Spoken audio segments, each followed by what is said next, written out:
Welcome to this tutorial on how to create a tax certificate on SARS Employer. Remember, you must first add the employees in order to create tax certificates. Please watch the video on how to add employer and employee on SARS.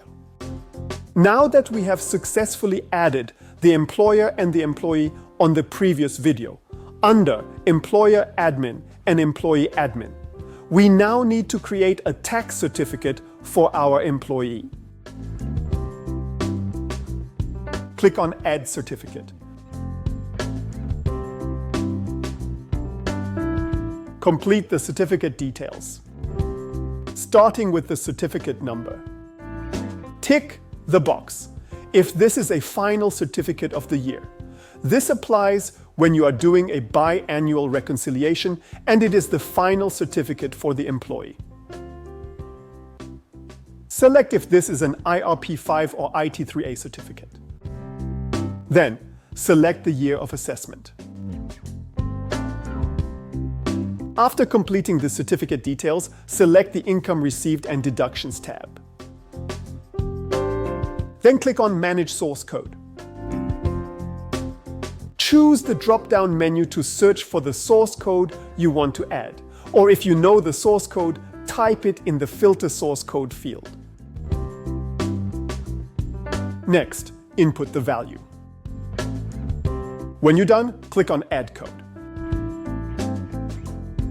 Accurately enter all the source codes and values for the tax certificate, such as the income source code, deductions or contribution source codes, PAYE deduction source code, and UIF and SDL source code.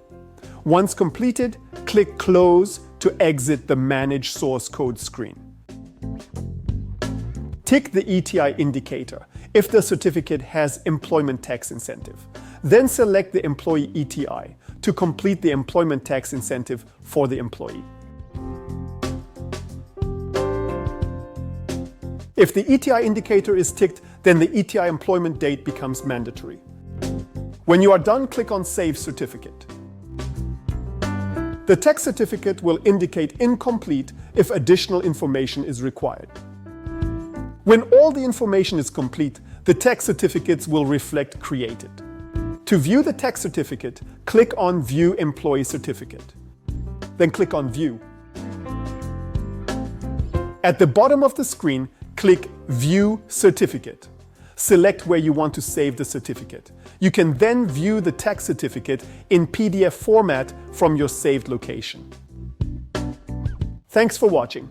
Stay tuned for the next tutorial on how to create and submit a reconciliation. SARS at your service.